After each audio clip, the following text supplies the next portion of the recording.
فيلم النهارده من الافلام اللي يمكن انساها طول عمري، ومن اكتر الافلام المتميزه بالنسبه لي السنه دي بالذات، والسببين وانجازا للوقت. اهلا وسهلا في قصه ولا مناظر.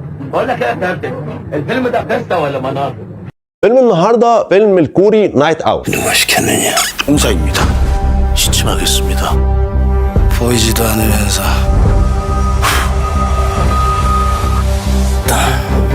아들아.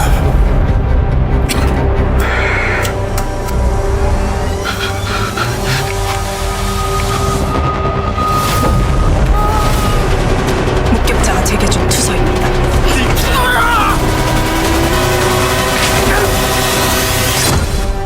보이는구나.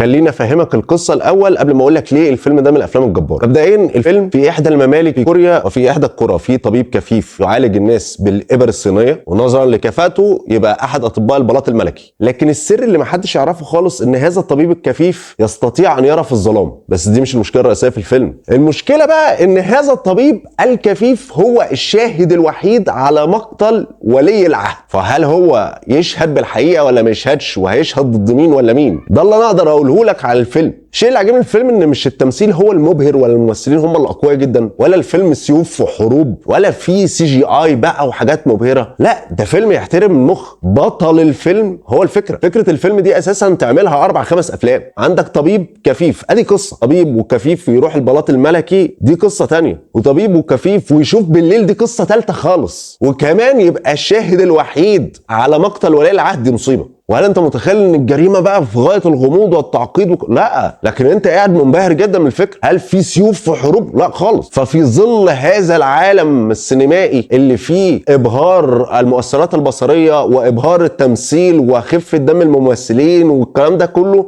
اخيرا الاقي فيلم بيحترم عقل المشاهد. فكره السهل الممتنع. وللاسف الافكار دي ما بلاقيهاش غير في الافلام الكوري. يعني نعمل حتى ربعها في مصر ما عنديش مشكله، لكن اللي بسطني اكتر في الفيلم ده ويخليني عمري ما هنسى الفيلم ان ده مش ترشيح ليكم، ده ترشيح كليه. فاكرين الحلقه بتاعت الترشيحات؟ الفيلم ده احد ترشيحات كل الافلام الكوريه، وبصراحه انا منبهر جدا. يعني مش انا المفروض ان انا اطلع في القناه، انتوا اللي تطلعوا. طب والله فكره، ايه رايكم كل واحد عنده ترشيح للفيلم يجي نعمل انترفيو مع بعض ونعمل فيديو وننزله على القناه؟ اصل بصراحه ترشيحاتكم احسن من 100 ناقد، والفيلم ده انا ما سمعتش عنه قبل كده. واضح ان انتوا اللي جامدين. فاللي عنده فيلم وعايز يرشحه تعالوا نعمل انترفيو وننزله على القناه. بس اهم حاجه يكون القناه. اللي موافق على الفكره يتفضل يكتب في الكومنتات اللي عايز، ونعمل انترفيو ونظبط المواعيد مع بعض، وكل الافلام اللي انتوا عايزينها هنتكلم فيها. اقدر اقول ان الفيلم ده ما دام من ترشيحاتكم هو قصه ومناظر.